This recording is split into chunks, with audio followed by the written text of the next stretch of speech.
Oh my gosh. We're back. This is such a mushy episode. Bring your Kleenex. Bring your Kleenex.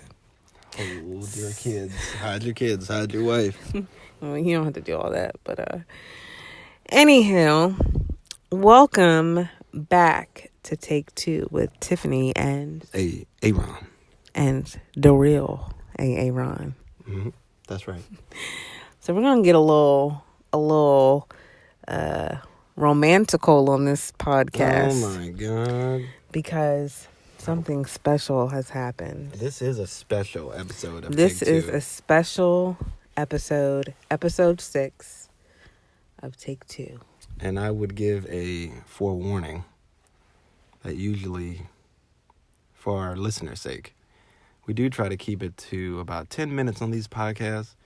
This one, I we'll see. don't foresee it going past 10 minutes. Well, you don't remember a lot of what happened either. Okay, so I did not Bill Cosby this woman. Well, But something else happened that was mind-blowing, at least to her. it was, and it's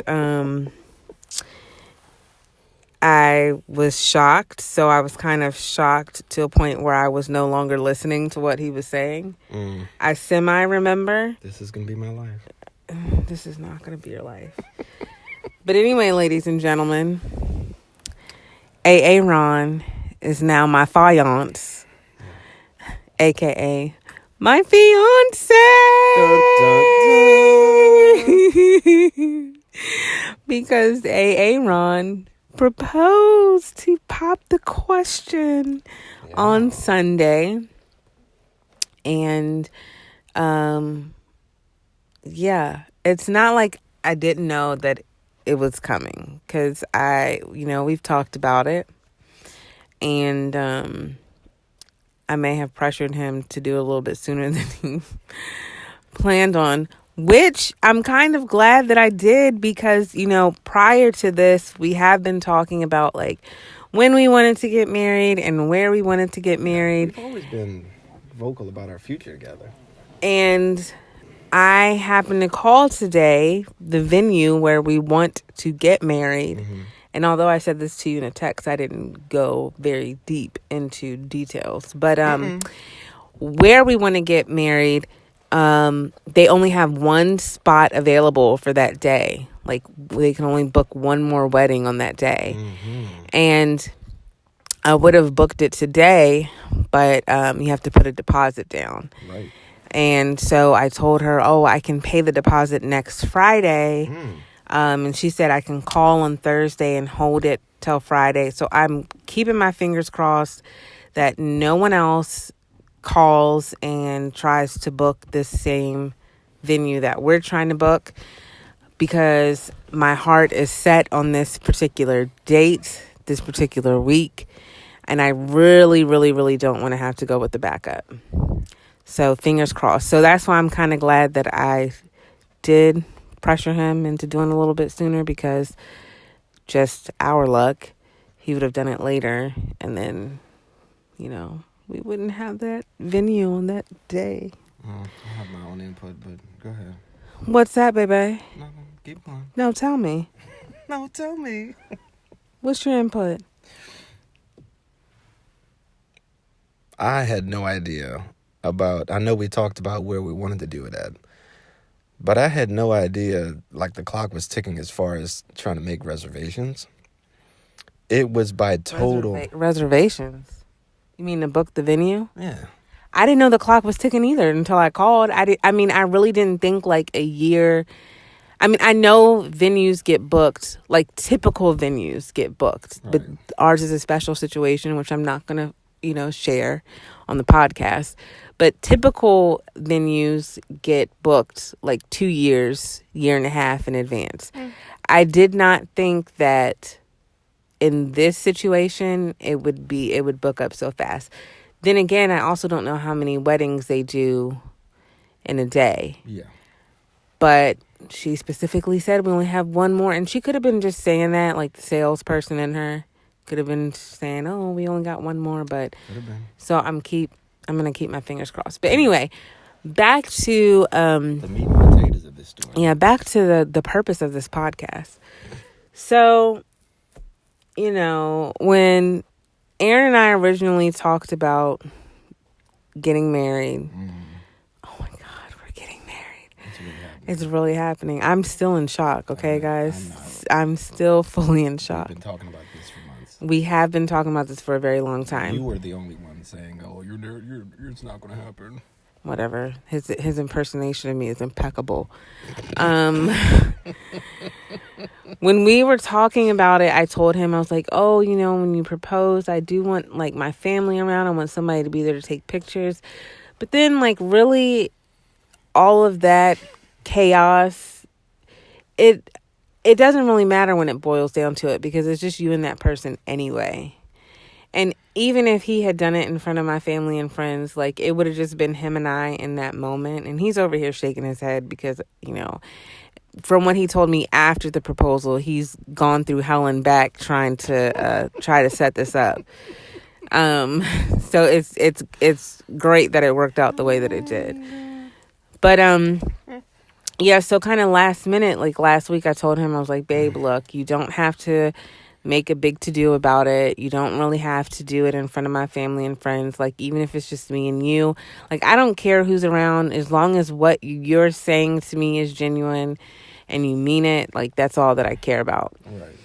And so I don't think he fully was going to take my advice. He still was going to try to go forth with his plans, but it, you know. Why don't you tell the people what happened, babe? Okay. Am I talking too much? Am I being long-winded? I'm being a Jones. You're getting in practice. I'm right. All right. So listen up, peeps. So one of our very first dates, I would consider this really our first date, because it was really, yeah. Would consider a funeral our first date. Anyway, was to Great Falls Park. And for those of you that don't know, it is a park that's in Virginia. It's in Maryland, too. There's a Maryland side, apparently, and a Virginia side, but we've only been to the Virginia side. And this park, like, you can have a picnic, you can cook out, but we always go to hike the trails. And our favorite trail is the river trail. And it's our favorite trail because as you're hiking, like, you can see into the falls, so you can see the river, and you can see people like kayaking, and you can see the waterfalls. It's like really, really pretty. And we went last year, and so we decided to go again this past Sunday. And in my head, I was like, oh, this would be the perfect place, because one, it's a place that we both know that we like, and two, like, this was like our first date. And when we went the first time, it was spectacular. At least to me, it was like magical. I had an amazing time. Yeah, it was great. And so yeah, so that's where it happened. And I know earlier in that day, he tried to get a hold of my dad and my stepdad to kind of get their blessing, because, you know, he's old school, and they didn't answer nor call him back. So I was like, here, take my phone and call him. So he kind of called them while I was standing right there. Now, I want you to tell what happened. I'm going to pause and fill in the blanks, because I know things are going to get a little rocky. Oh, God. So quick pause. Now, folks, we were having this conversation while we were hiking the trail. Because me and you talk about everything under the sun. Everything from what kind of toe fungus we're growing that particular week to what... Pretend like he did not just say that. I'm joking. He is very much joking. I don't have toe fungus. Him, on the other hand...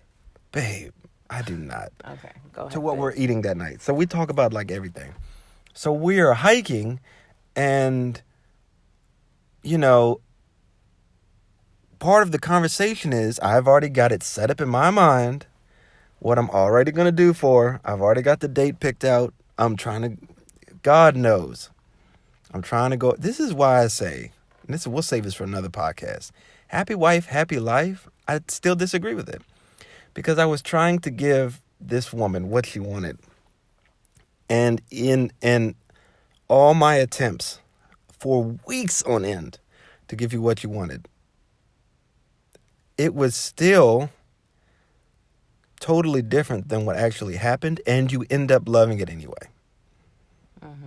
Even though you said this is what you wanted, X, Y, and Z, and A, B, and C end up happening. Anyway, so we're having this conversation, hiking down the trail. I tell you, I can't get a hold of your father, can't get a hold of your stepfather. And then here, take my phone. Granted, neither one of us has reception. So when she says, "Oh, I'm so shocked. I'm so surprised that you proposed to me." It's hilarious to me because you were making all grace abound.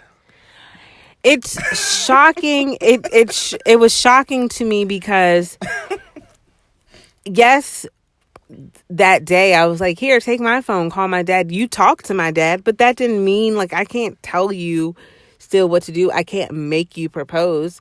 So even though you talked to my father, I had still been what? Go ahead. I had still been. Is my hand shaking? No. What are you doing? I'm getting ready to pause and interject, but go ahead. See, he's got me all flustered.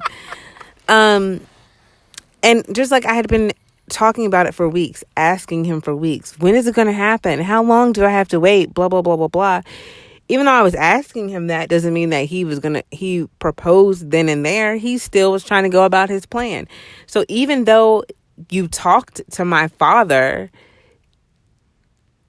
didn't mean you were going to do it, then and there. Pause. Ladies and gentlemen, listen up very closely. The devil's always in the details. This woman asked me 30, 45 minutes to me proposing to her.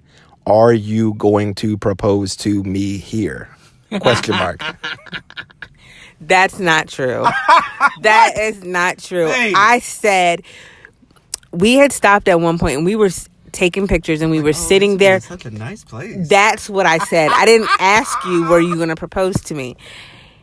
You see how people exaggerate? We were sitting, taking pictures. We were admiring the atmosphere. And I said, babe, this would be the perfect place to propose. I didn't ask him, was he going to propose to me? I merely made a suggestion. Like I said, this would be a perfect place. Anyway, those details don't matter. This is supposed to sound like a fairy tale, babe, and you're effing it up. Party pooper. Go ahead, babe. Tell your story. Till the day he dies. And then what happened? The angel of the Lord came down. So anyway, we continued on after the suggestion that I made. He still didn't propose. So what I said goes in one ear and out the other. Negative. And we keep on hiking. He was looking for a rock that had sunlight on it, because by this time in the day, it's starting to get late. The sun is starting to move to the other side of the mountain. So we finally find a rock that has a good amount of sun on it so we can take pictures. We're sitting up on the rock, and he says to me, babe, if I get on one knee on this rock and ask you to marry me, would you say yes? And then from there, I'm not going to go into a bunch of specific details. We were laughing, I don't think you can go into specific details. Being our yes, I can. Being our normal selves, joking back and forth with each other, just regular banter. So that's what made it perfect, because it was so us. But then he did get on one knee on this rock after we waited for multiple people to pass, because I don't know. It was just too, it was just too much going on. So he gets on his knee, pulls out the ring, says he wants to spend the rest of his life with me, shows me the ring, puts it on my finger, didn't hear me tell him yes. So after he puts the ring on my finger, he's like, are you going to answer me? And I was like, I did answer you, but he didn't hear. And then we took some pictures, and that was that. And it was perfect. I feel like it was perfect because it was intimate. It was a beautiful atmosphere. It was perfect. Do you think it was perfect? I think it was perfectly us. But you don't think it was perfect? I think it was, hindsight is always 2020. I think the proposal. Either this fool thinks it was perfect or not. Yes or no. It's a yes or no question. This is how my life gonna be. Yes or no. Keep me cracking the whip on me. Babe. We fighting already. I do. It's healthy. Disagreement is healthy. Can you Answer the question, please? I feel like it was perfect. Hindsight is 2020. I feel like it was perfect. Why? I agree with you. I think even though it wasn't planned and totally random, side note, she already knew I was carrying the ring on me for at least 2 weeks. She already knew I kept the ring on me. That's what y'all didn't know before. Anyway, so what she's not telling y'all is that the crazy part was, this was not just a rock. Like, oh, let's sit on this rock that has sun on it. This rock was like at the end of rocks. It was the last rock on this cliff. On this rock edge, on this cliff. And we're on the edge of this rock wall that's literally, I don't know, 40 feet down is this raging river underneath us.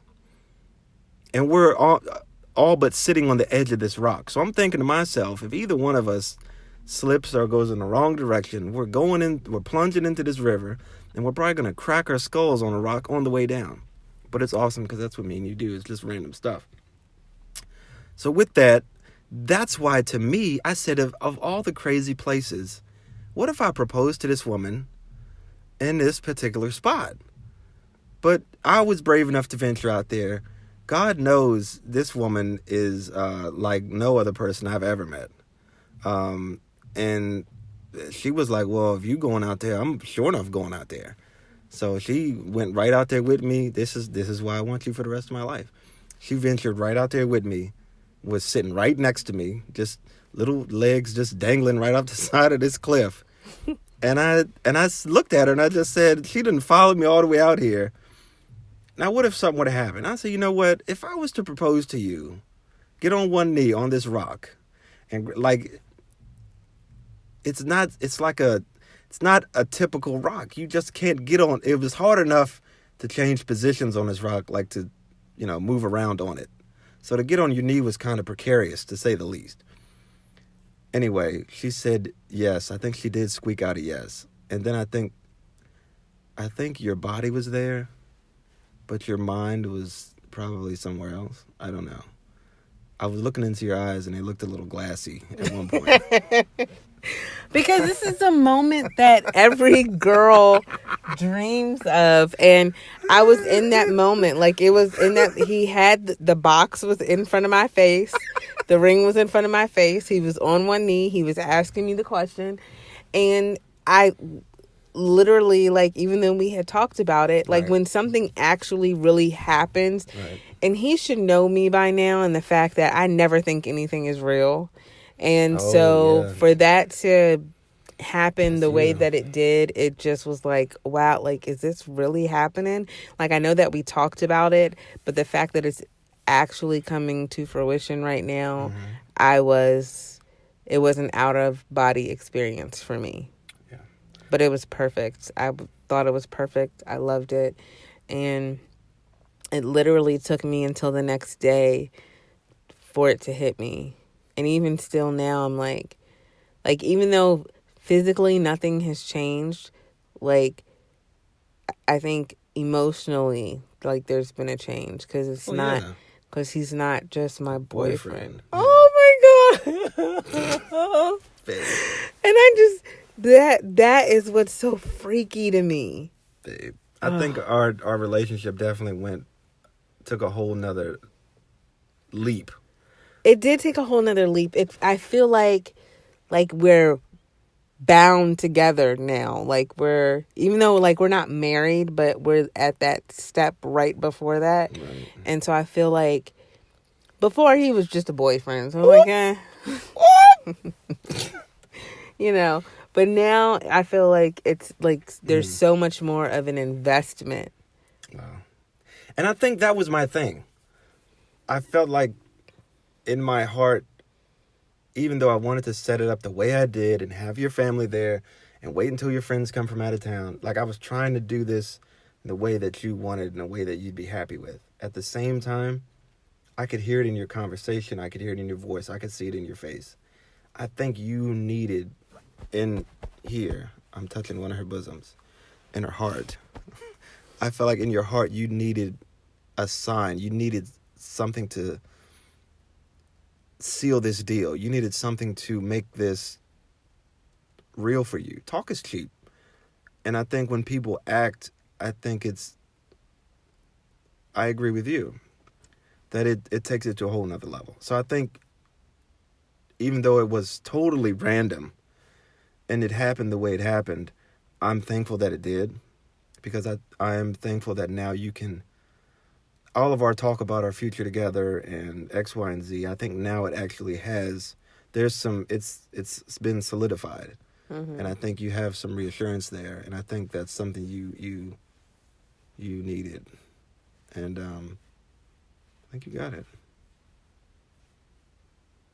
Oh, now I can start planning officially. Oh, God. Yes, you can. And this is real. Oh, my gosh. Y'all, we're getting married. He's my fiance. He's not my boyfriend. Oh, my God. That's so weird. Anyway, so that's our news. No questions today. That's our excitement. Yeah. And this is the first time I've seen him since Sunday. Mm-hmm. So I'm excited. So we've already spent 22 minutes of our time. So we're going to go now because I want to spend time with my fiance. Mm-hmm. And no, I'm not stupid and don't know how to say fiance. It's a line from this very old movie that I was watching with my mother. And her and I just crack up because he said fiance and not fiance. So I'm not stupid. I know what it is. Yes, babe. Anyway. With that. Thanks for joining us. And we'll see you guys on the next episode. Say bye, babe. Bye-bye.